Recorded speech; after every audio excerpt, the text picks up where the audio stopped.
Cowabunga dudes and dudettes, this is Anthony, aka BatBomb82, and today I'll be doing a review of the new Anti Eternia He-Man from Mondo. Now, taking a look at the front, we can see some really incredible badass artwork of Anti Eternia He-Man. And if we turn the box around, a short bio for the character. So with the box out of the way, let's go ahead and crack this figure open and let him breathe. Alright guys, now let's take a closer look at this new Anti Eternia He-Man from Mondo. Now in full disclosure, this is not my actual figure. This belongs to a buddy of mine who I helped him pick up from the Designer Con this year, as he lives on the East Coast and Designer Con is on the West Coast. So he just let me review this, so a big shout out to Badass Reviews.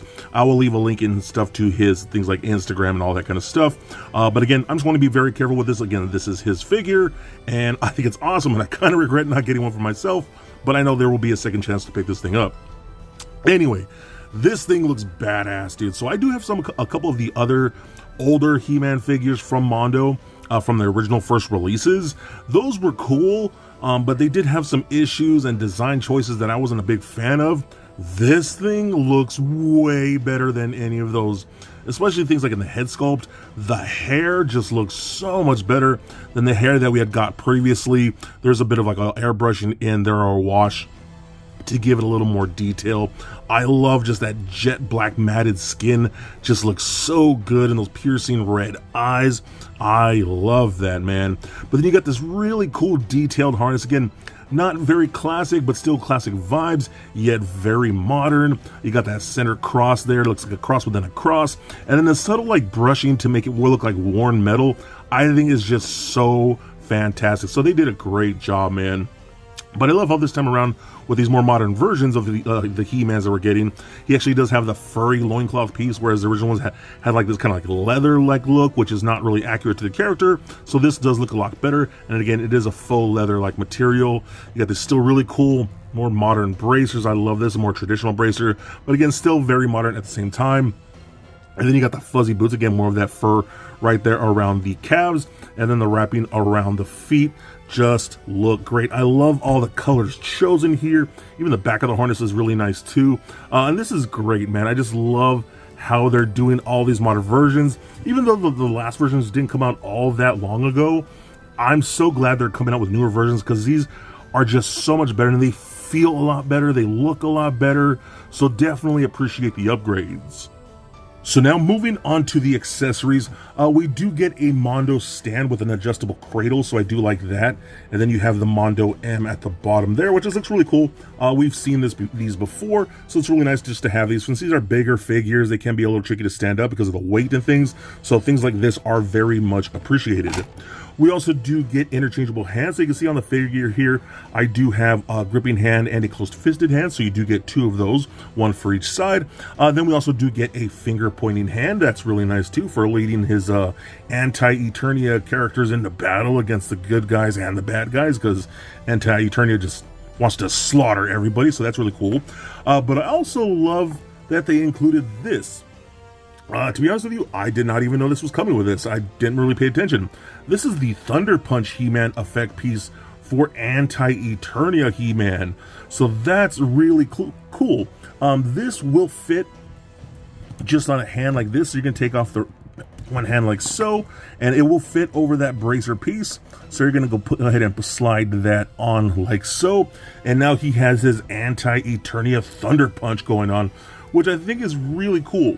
I do wish this was a little bit bulkier, because it kind of looks like a little stumpy on his hand, but it still looks awesome, man. The translucent plastic going on with the red lightning effects going off of it, I think works out great. Now moving on, we do get this really awesome shield. I dig this, man. So the shields beforehand were really cool. They looked amazing. They were pretty heavy. This feels probably about the same, if not a little bit lighter, which is a good thing, but the sculpt of that is just insane. You can see how it looks like it has like pounded metal accents to it. There's big studs in there, but again, it's a very nice deep gunmetal, which looks really freaking awesome, man. And even the inside is sculpted with the strap here, the painted studs, and then the grip. What's really cool about this If any of you have those older releases, the handle on the shield from the previous ones popped out so easily because you're meant to put them on separately. This is solid. These are like glued in place. I'm not even going to try and attempt to pull that off. So it holds on way better, and it's easy to put the hand on first and then slide it on over the arm. But man, that is a great looking shield. Now we also do get the battle axe, and this is really cool too, man. I love what they're doing with this like translucent red effects that they have going on with this guy. Such a genius move with a nice black wrapping and then the translucent red. So this is obviously done in translucent red plastic with a painted handle, but that axe is insane, dude. I love the transparent red. I don't know if it's supposed to be like a formed hardened blood, I don't know, or some type of red crystal from Anti Eternia. I don't know, I don't care. I just think it looks really freaking amazing. And then of course you have to have the power sword. Oh my god, dude, this thing is ridiculously beautiful. Again, just a sculpt, very traditional power sword looking, which is a slight modern design to it. You got the black wrapping, you got that really gorgeous translucent red, which I think is just so freaking cool. I mean, here's my pointer. This is a lightsaber chopstick.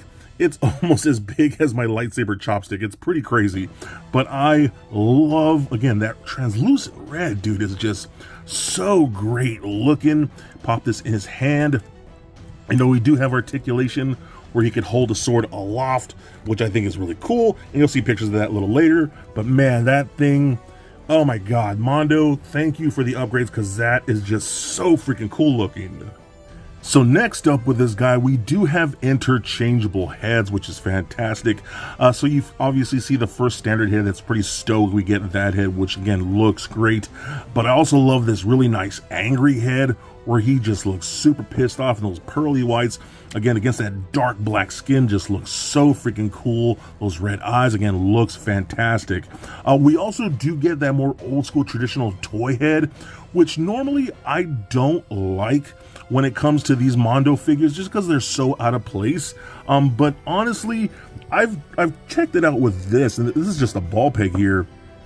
On this particular figure, maybe it's just the colors, I don't know, but it doesn't look as bad as I thought it was going to, because it's a little too cartoony compared to the realisticness of the actual figure itself.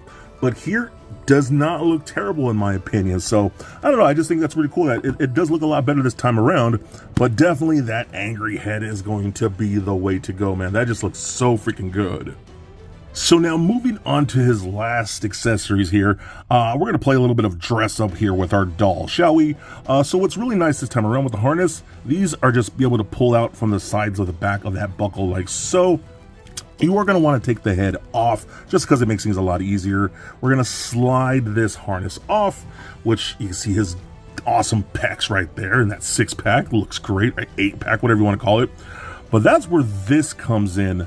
This is what really like sets this set off, in my opinion, that he comes with battle armor, but it's this really insanely translucent red armor. Again, I don't know if it's supposed to be like solidified blood through magic or something. I don't know. That's gonna be in my own head canon. But dude, this looks incredible. And the great thing about this is it's just held together by magnets at all the different sections that you see there. So you go to pop this on from the back, just give it a nice push towards the front, and then take this one and let it slide attach right there. Let me see, make sure that's all lined up properly. Oh, get the arms out a little bit. There you go, like that. That looks great. Now we also do get the He-Man logo right there, again, via another magnet, and that just stays right in there. So again, looks amazing. But we also do get a battle damage version. If you want to just swap that out, again, just a magnet, pop that on there, and there you go. That looks insane, dude. Again, pop that head on. I mean, oh my God, this is just crazy cool looking. And for me, I don't know what it is, but a battle armor has to have an axe, not the power sword. I mean, you could do either or really, but something about the axe and the battle armor just works in my opinion. And holy crap, this thing looks so good. I love that translucent red, and maybe because of the black skin, it looks even a little darker red, you know what I mean, underneath that. But damn, dude, what a great looking piece. Again, Mondo has really stepped their game up this time around doing these 12-inch Motu figures, and I'm just so happy with them. Okay, so now let's run down the articulation here. Honestly, don't expect these things to be super hyper articulated because they never really were, but let's see what we got here. So the head is on that ball joint. It kind of looks up and down just a little bit, rock side to side, but you're going to get left to right pretty nicely. Arms can go a full 360 up and out that far. That actually works very nice, way better than elbow joints or shoulder joints beforehand. Rotation at the bicep. We got a single bend at the elbow as well as rotation at the elbow. We get rotation at the wrist as well as a hinge at the wrist. So again, that works out great. We do get a ball peg in the upper section, upper pec area that goes in down into his midsection here. Rolls around a tiny bit, rotates a little bit, but not so much. I'm mostly going to get rotation at the bottom cut right there at that waist. And if you utilize both, it's really going to get moving around in there, so that works out pretty good. Hip joints kick up and about that much. Again, this is not my figure, so I'm not going to push it too hard. So it goes for that much, back about that much, splits out about that far, rotation in that upper thigh like that. We got a double jointed knee that bends that far, which is pretty good, so I love that. And not too stiff, not too loose. That is beautiful. It does also rotate at those joints here as well, so that's really nice. And the ankles don't really go up on that much, but they do go down, and then you get a sweet ankle rocker. So overall, I am very pleased with this. Oh my god, dude, this just makes me want a new faker, an upgraded faker with a bunch of extra parts, these more modern head sculpts. I would love to have him be a deluxe figure with like his battle armor. His orange battle armor would be cool. Maybe an extra head sculpt with his like Leo faker paint with those, you know, neon green eyebrows, and maybe the orange Havoc staff. I don't know, man, but this just excites me for what's to come from Mondo with these 12-inch figures. And again, I hope we get a faker, but this Anti Eternia He-Man is definitely a must get. So for a quick size comparison, here he is sitting next to a Marvel Legends Deadpool and Mafex Batman figure. Also for comparison, here he is sitting next to a Masters of the Universe Origins Anti Eternia He-Man. And for even more comparison, here he is sitting next to the original release Mondo Faker and He-Man figures. And just for fun, here he is with little Lego Bat Bomb. So there it is, guys, my review of the new Anti Eternia He-Man from Mondo. And this figure shows that they really have upped their game when it comes to those original releases of things like He-Man and Skeletor and that Faker. Those were great, but these newer ones are even better. You can tell Mondo has really hit their stride. This Anti Eternia He-Man is so incredible. The sculpt is beautiful. I love the newer head sculpts, again, compared to those original figures that they released. I love the weapons. The translucent sword and axe are freaking cool, man. I love that they actually fixed the handle on the shield so it holds a freaking ton better than the original releases as well. And damn, that translucent red armor that's magnetic with the magnetic changeable plates, so freaking cool, so freaking fun, an impressive looking piece. I think this figure is fantastic, and if you're a Motu fan and you're willing to collect this scale, I think this piece is definitely a must get. So be excellent to each other, and stay nerdy, my friends. Peace.